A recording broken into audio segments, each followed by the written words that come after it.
የጦርነት ጥቁር ጥላ። ጦርነት ጀግንነት ብቻ አይደለም። ከጀርባው በሚሊዮን የሚቆጠሩ ንጹሃን ያነቡበት፣ ሰብአዊነት የጠፋበት አስከፊ እውነት አለ። የሁለተኛው የዓለም ጦርነት የዚህ ትልቁ ምስክር ነው። በዛሬው ቪዲዮ የአክሲስ ኃይሎች የፈጸሟቸውን የዘር ማጥፋት ወንጀሎች ብቻ ሳይሆን በተባባሪ ኃይሎች በኩል የተፈጸሙና ብዙ ውዝግብ ያስነሱ ድርጊቶችን ይዘንላችሁ ቀርበናል። ከሂትለር እስከ ስታሊን፣ ከጃፓን እስከ አሜሪካ ጦርነት ሁሉንም እንዴት እንደሚያጨልም እናያለን። አብራችሁን ቆዩ። ቻናላችንን ላይክ፣ ሼር፣ ሰብስክራይብ በማድረግ ቤተሰብ ይሁኑን።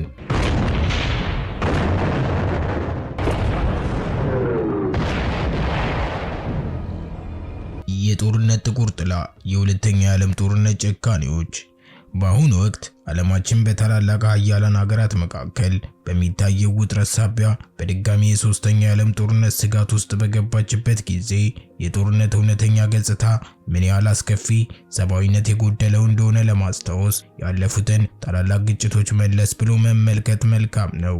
ከነዚህም መካከል ከ1939 እስከ 1945 የተካሄደው ሁለተኛው የዓለም ጦርነት በሰው ልጅ ታሪክ ውስጥ እጅግ ዘግናኝ የሆኑ የጭካኔ ድርጊቶች የታዩበት ነበር። በጦርነቱ የተሳተፉት ሁሉም ሀገራት ማለት ይቻላል በተለያየ መጠን በጽንፈኛ ርዕዮተ ዓለም፣ በበቀል ስሜትና በስልታዊ ግቦች ተገፋፍተው አሰቃቂ የጦር ወንጀሎችንና በሰብአዊነት ላይ የተቃጡ ጥቃቶችን ፈጽመዋል። ከነዚህ አሰቃቂ ድርጊቶች መለስ ብሎ ማስታወስ ዳግም እንዳይፈጸሙ ለመከላከል ትልቅ ትምህርት ይሰጥናል።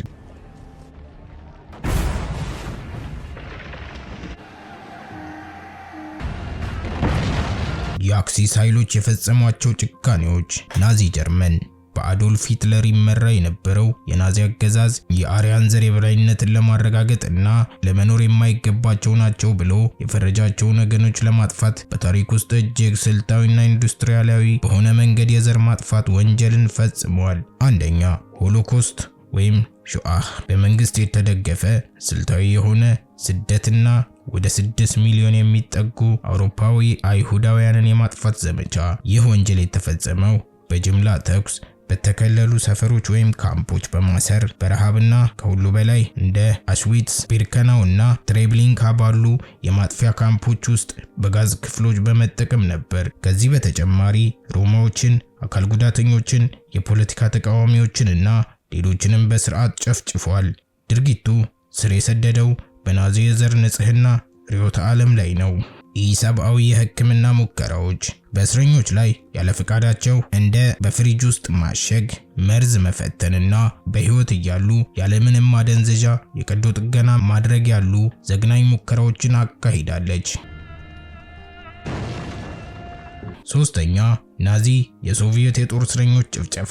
ጀርመኖች ከያዟቸው ወደ 5.7 ሚሊዮን የሶቪየት ወታደሮች መካከል 3.3 ሚሊዮን ወይም ከ57% በላይ የሚሆኑትን ሆን ተብሎ በረሃብ፣ በብርድና በጅምላ ግድያ እንዲሞቱ ተደርጓል። ይህም የሆነው ናዚዎች የስላቭ ህዝቦችን ከሰው በታች አድርገው ስለሚቆጥሩና በሶቪየት ህብረት ላይ የከፈቱት ጦርነት የማጥፋት ጦርነት ስለነበር ነው።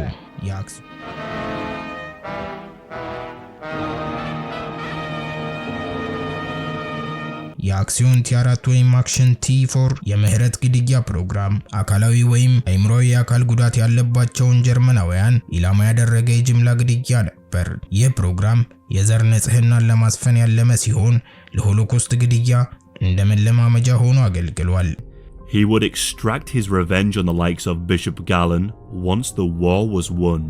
ሌላኛዋ የአክሲስ ኃይሎች አባል የጃፓን ንጉሠ ነገሥታዊ አገዛዝ። በንጉሥ ሂሮሂቶና በወታደራዊ መንግስት ትመራ የነበረችው ጃፓን እስያን ለመቆጣጠር በነበራት ምኞት ተገፋፍታ በወታደሮችም ሆነ በሰላማዊ ዜጎች ላይ እጅግ የከፋ ጭካኔ ፈጽማለች። ይህም በዘር የበላይነት እምነትና እጅ መስጠትን እንደ ትልቅ ውርደት ከሚቆጥር የወታደራዊ ባህል የመነጨ ነበር። የናንጂንግ ጭፍጨፋ 1937 የጃፓን ወታደሮች የቻይናዋን ዋና ከተማ ናንጂንግን ከያዙ በኋላ ከ200,000 እስከ 300,000 የሚደርሱ ቻይናውያን ሰላማዊ ዜጎችን እና ትጥቅ የፈቱ ወታደሮችን በ6 ሳምንታት ውስጥ በግፍ ገድለዋል። 10,000 የሚቆጠሩ ሴቶችም በቡድን ተደፍረዋል።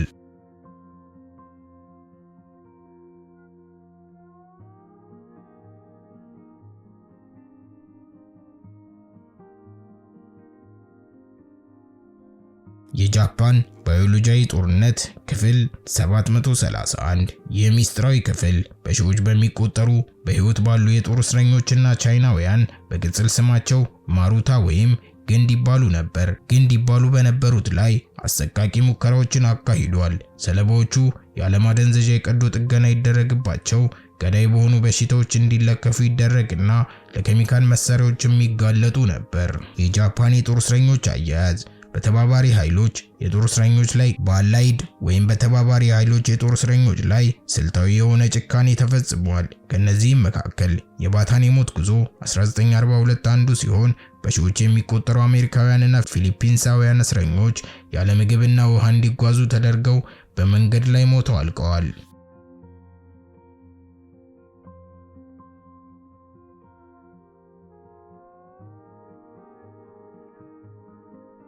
የመጽናኛ ሴቶች ወይም ኮምፎርት ውመን ወደ 200,000 የሚገመቱ ሴቶችና ልጃገረዶች በአብዛኛው ከኮሪያና ቻይና በግዳጅ ታፍነው ለጃፓን ወታደሮች የወሲብ ባርነት ተዳርገዋል።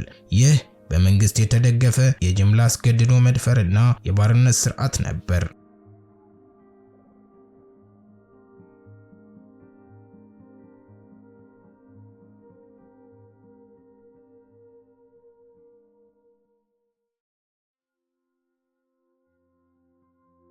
ሌላኛዋ በመጀመሪያው አካባቢ የአክሲስ ኃይል አባል የነበረችው የፋሺስት ኢጣሊያ ጦር በኢትዮጵያ ሕዝብ ላይ ከፈጸማቸው በርካታ የጭካኔ ድርጊቶች መካከል የሚከተሉት በዋናነት ይጠቀሳሉ። የመርዝ ጋዝ አጠቃቀም። የኢጣሊያ ጦር ዓለም አቀፍ ስምምነቶችን በመጣስ በተለያዩ የጦር ግንባሮች በተለይም በአየር ጥቃት የመርዝ ጋዝን በስፋት ተጠቅሟል። ይህ አስከፊ ጦር መሳሪያ በሺዎች የሚቆጠሩ ኢትዮጵያውያን ወታደሮችና ንጹሃን ዜጎችን ለከፋ የአካል ጉዳትና ሞት ዳርጓል።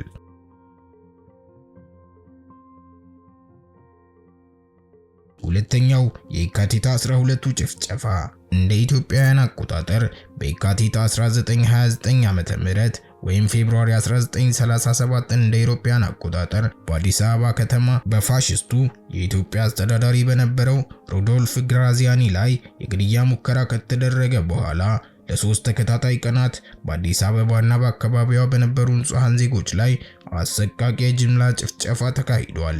በዚህ የጥቁር ሽብር ዘመቻ በሺዎች የሚቆጠሩ ወንዶችና ሴቶች ህፃናት ያለምንም ርህራሄ በግፍ ተገድለዋል።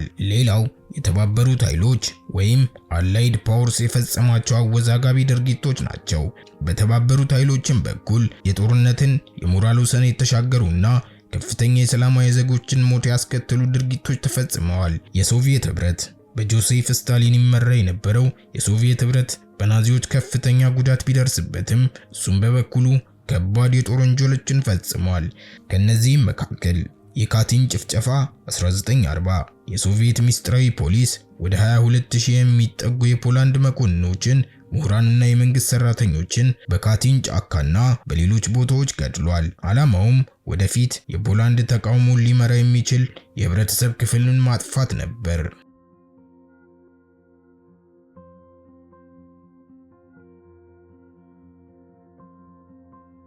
ሁለተኛው በጀርመን የተፈጸመው የጅምላ አስገድዶ መድፈር 1945 የቀዩ ጦር ወደ ጀርመን ሲገባ ወታደሮቹ በቀልንና የጠላት ህዝብን ማዋረድና ዓላማ አድርገው እጅግ ሰፊ የሆነ የጅምላ አስገድዶ መድፈር ወንጀልን ፈጽመዋል። የታሪክ ምሁራን እስከ 2 ሚሊዮን ጀርመናውያን ሴቶች እንደተደፈሩም ይገምታሉ።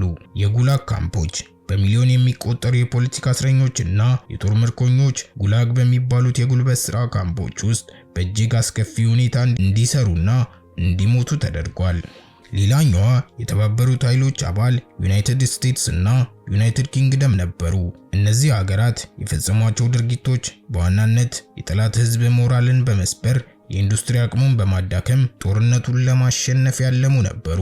የከተሞች የአየር ላይ ቦምብ ጥቃቶች ብሪታንያና አሜሪካ በጀርመን ከተሞች እንደ ድሬስደን እና ሃምበርግ እንዲሁም አሜሪካ በቶኪዮ ላይ በእሳት ቦምብ የታገዘ ሰፊ አየር ጥቃት በመፈጸም በመቶ ሺዎች የሚቆጠሩ ሰላማዊ ዜጎችን ገድለዋል። የአቶሚክ ቦምብ ጥቃት 1945 ዩናይትድ ስቴትስ በጃፓን ከተሞች ሂሮሺማ እና ናጋሳኪ ላይ የአቶሚክ ቦምብ በመጣል በቅጽበት ከ100,000 በላይ ሰዎችን ገድላለች።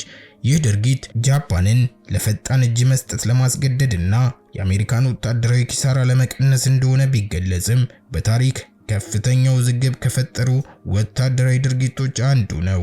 የለንደን ኬጅ ምርመራ ማዕከል ብሪታንያ በለንደን በሚገኝ አንድ የምርመራ ማዕከል የናዚ እስረኞች ላይ ድብደባና ስነ ልቦናዊ ስቃይ እንደፈጸመች የሚገልጹ ክሶችም እስካሁን አሉ።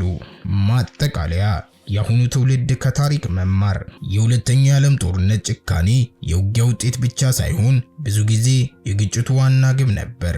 እነዚህ ዘግናኝ ድርጊቶች የተፈጸሙት ከበርካታ ምክንያቶች በመነሳት ነው። አንደኛ፣ ርዕዮተ ዓለማዊ ጽንፈኝነት፣ የዘር የበላይነት፣ ጽንፈኛ ብሔርተኝነትና አምባገነናዊ አስተሳሰቦች ሙሉ የህዝብ ክፍሎችን ከሰው በታች አድርገው በመፈረጅ ለጅምላ ግድያ አነሳስተዋል። ጠላትን ከሰውነት ደረጃ ዝቅ ማድረግ፣ ፕሮፓጋንዳ ጠላትን እንደ እንስሳ ወይም እንደ ዕቃ በማሳየት ወታደሮች የሞራል ልጓማቸውን እንዲያጡ አድርጓል። በቀልና አጸፋ አንዳንድ የጭካኔ ድርጊቶች ቀደም ሲል ለተፈጸሙ ጥቃቶች ምላሽ ለመስጠት የተደረጉ ነበሩ።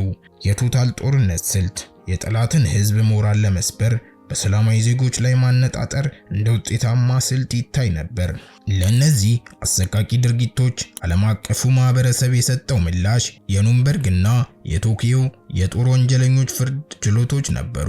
እነዚህ ችሎቶች የጦር ወንጀሎችና በሰብአዊነት ላይ የተፈጸሙ ወንጀሎች የሚሉ ዘመናዊ ጽንሰ ሐሳቦችን መሰረት ጥለዋል። በመጨረሻም እንዲህ አይነት አሰቃቂ ድርጊቶች ዳግም እንዳይከሰቱ ለማድረግ የጄኔቫ ስምምነቶችና የዓለም አቀፍ የሰብአዊ መብት ድንጋጌዎች እንዲፈጠሩ ምክንያት ሆነዋል። የዛሬው ትውልድ ይህንን መራራ እውነት በማስታወስ የጥላቻና የጽንፈኝነት ርዕዮተ ዓለም ምን ያህል አጥፊ እንደሆነ መረዳት ይኖርበታል።